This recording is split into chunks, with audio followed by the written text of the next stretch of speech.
Hello everyone, Veronica here with my appropriate scarf and hat on today. I'm repping... Or inappropriate, depending on your point of view. Although I can't see many people arguing with my hat. Oh no, the hat's a win.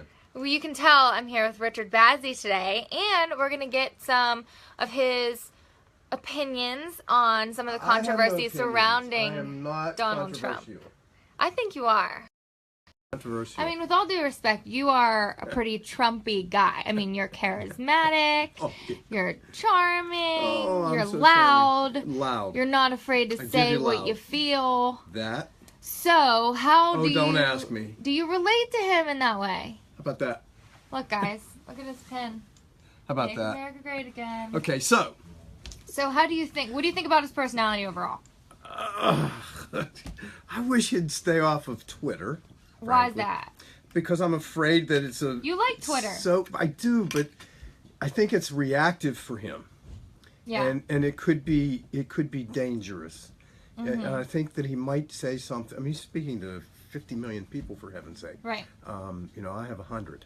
So I think the impact is very different. Right. However, the vehicle of social media, I think, is valuable. And what I do like about him using it is that it's real time. It's real time. He communicates. I get concerned about the content sometimes that he says and the things that he says. But in terms of using it as a vehicle, I do like it. So you think he should stay off it, but you like it? I do like it. I would just like him to see a little bit more judicious in what he says and how he says it. I think you can say things, but then it wouldn't be Donald Trump, right? Right. So you're just saying you wish you'd think a little more before he spoke so soon. My dad used to say, engage this before this. Okay. And that's good advice for anyone, I think. I think it is, especially me. I have that same tendency, which is why I feel like I can speak to that in Mr. Trump. Sure. So yes, I do. I think it's an exciting time. It's a scary time. Yeah. I think that the very same reasons that can make him great can also hurt him. But then again, isn't that true with everybody? Our best thing can also become our worst thing. Right. I mean, if you want to talk philosophically. Philosophically?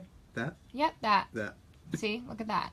I learned this in ethics class. Obviously not how to say that word, but I did learn that, you know, back in the Greek days, ancient Greek days, they warned against being extreme with things. So to be jealous, extremely jealous, or to be extremely non-caring about others. Yes, but that's in a book. You can't, I mean, that you learn that in a book, you hear it, but the practical application of that, I'm not sure is real. If you care about something so much, how can you not be that passionate about it? I don't know how you can do that.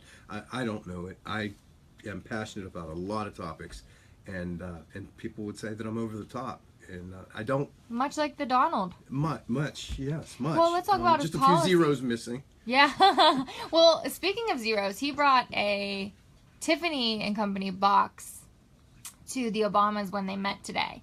And Michelle seemed pretty... It was a big Tiffany's box. But she seemed pretty, like, kind of shocked. Like, she kind of took it like, oh, thank you. You know? Like, what do you think is in that box? Probably something that commemorates the presidency.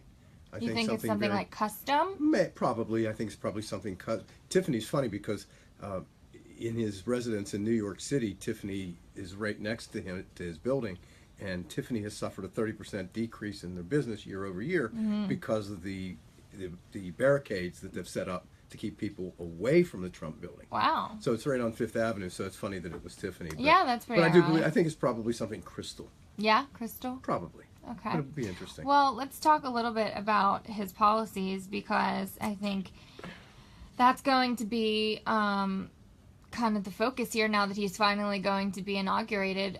What do you think he's going to say today? Do you think he's going to touch on those policies? Yes, I do. And what do you like and what do you don't like about him? I think that he really has to live up to his brand image right now, and I think he knows that. I think today will set the stage for the rest of the 4-year term. And not to interrupt you, but what do you mean about brand image? His brand image is change. It's about change. He has promised change. He has promised change from the day he takes office. I don't think that he can go in today and not sign executive orders that will begin the wheels in motion to make change. I think that is who he is. That's the platform he was elected on, and I think he will continue. He's a very smart man. I think he will continue to reinforce that brand, and it will start as soon as today. I think that's a good thing, not a bad thing. I think that the reason, it's funny because I watched today the inauguration speeches from John F. Kennedy, Eisenhower, Obama, Clinton. I watched them all, and they all say the same thing. I was going to say, what do they all have in common? They all say the same thing. Make America great again. Not in those words. Today's the first day that we can change the world.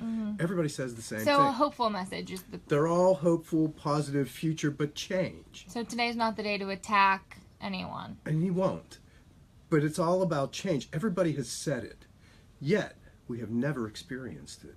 We have not felt real change. Every one of us has said, every one of us, same old thing, right? Over and over and over again for years. Yeah. Donald Trump is going to be the difference maker. He is going to make a change. I may not like it. You may not like it. Whatever that, if he makes 20 changes, maybe I'll like 10. And maybe I won't. But they will be changes. And I think that will allow, at the end of his presidency, when it's either 4 years or 8 years, it will set the tone for the next president.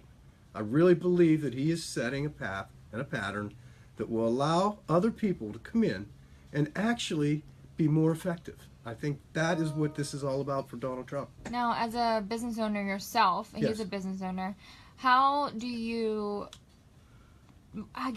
present yourself to others without making it about your business all the time, about money? But you know what, though? Here's the thing. It's a capitalistic country, world. No matter what you say, how you hide it, it is what it is, right? And business must thrive and survive in order for everybody to earn an income. And there's always a macro and a micro. Ford Motor Company is the macro vision. The Ford Motor Company dealer is the micro of it. If I'm not successful, they can't be. If they can't be, then the economy suffers. And the economy, we are, like I said, it's a capitalistic country. It's a world.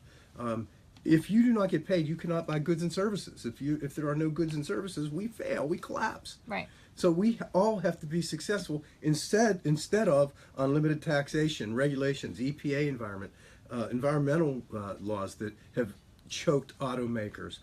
And I think that Mr. Trump has a fabulous understanding of that. He has a fabulous understanding of Make America Great Again by keeping manufacturing in the country, not outside the country. And instead of incentivizing import companies to come here, we incentivize our own domestic manufacturers to stay here. Right. He's done that already. He did it with Carrier, HVAC. He did it with Ford Motor Company. He's not even in office yet. Not even in office. He's done it with General Motors. He's told Toyota. He's told them all. He's told General Motors, if you bring that vehicle here from Mexico, I'm going to impose a 35% penalty tax on you. Right. He's told them that. Right. Nobody else has ever done that. Yeah. Right? Right. So, the superfluous things, the silly things to me, build a wall. Okay, great. That's a political statement to me. Build a wall. The wall is only it's the physical manifestation of a philosophy. Right. Right? You want to restrict. It takes a much deeper, bigger philosophy. picture. Let's say the word again. The philosophical. Yes, I learned how to say that today, guys. Yeah. So and I know, and I learned what it means. And what it means is it's a difference, right? And it's a difference between you and I, and Doug and I, and Kelly. It's whatever it is. But the wall, to me, who cares? Right. It's not the point. The point is that this is a world, but the world has to revolve. We are an economic superpower, a political superpower. We have every part of it. And we have suffered some of that, right? You get a guy like Putin, and Putin clearly disrespected the Obama administration. Clearly, even in seeing press photos of the way he looked at Obama with disdain. You can't stand him. Can't stand it. It's obvious. It makes it obvious. It's clear. And you know what? Stand down, Mr. Putin. We are America. We are the superpower. You can come in second, third, and fourth place, but to me, it's all about positioning. And now you have North Korea with nuclear capabilities. You have all these people. We're the top. When you're the top, everybody wants to take you to the bottom. Everybody else wants to be at the top. Right, yeah. And sometimes I think you have to use military force to do that. Mr. Trump's very willing to do that, I believe. And he's got fabulous cabinet picks. I'm rambling today. I'm on a roll. It's all right. That's great. But the cabinet picks, ask me about those. Love them. Even education has gotten a lot of controversy. Every one I love. Every single one I love. his Secretary of Defense, the gentleman had to get the special congressional waiver to be able to, I forget his name. General Mattis. Yeah, Mattis. Oh, love him. Yeah.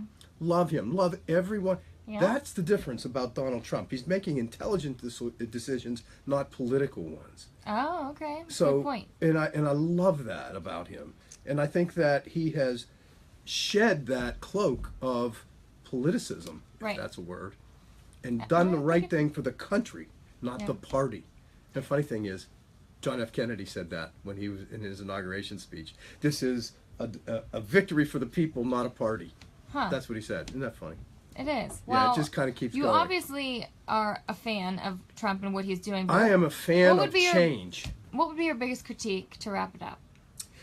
I don't know that I have one other than anything I've already said. I am concerned only about him becoming reactive and putting us in a position where we have to be defensive. And other than that, I mean, I even like the fact that he's doing that because he's telling everybody. He's putting them on notice. Right. Don't F with us, okay? Right. Because we are who we are. And I think that needs said. Good stuff. Okay, I'm done. I'm out. All right, guys, I hope you enjoyed our little Trump talk. The inauguration is probably happening right now, right? What time is it? Yes. So go tune in, and thanks for watching, and go visit rabblevid.com. And you know what Donald Trump's going to say at the end? What? Yeehaw. Is he? Yep. What are you going to say? Thank heavens. See you later, guys. Go Steelers!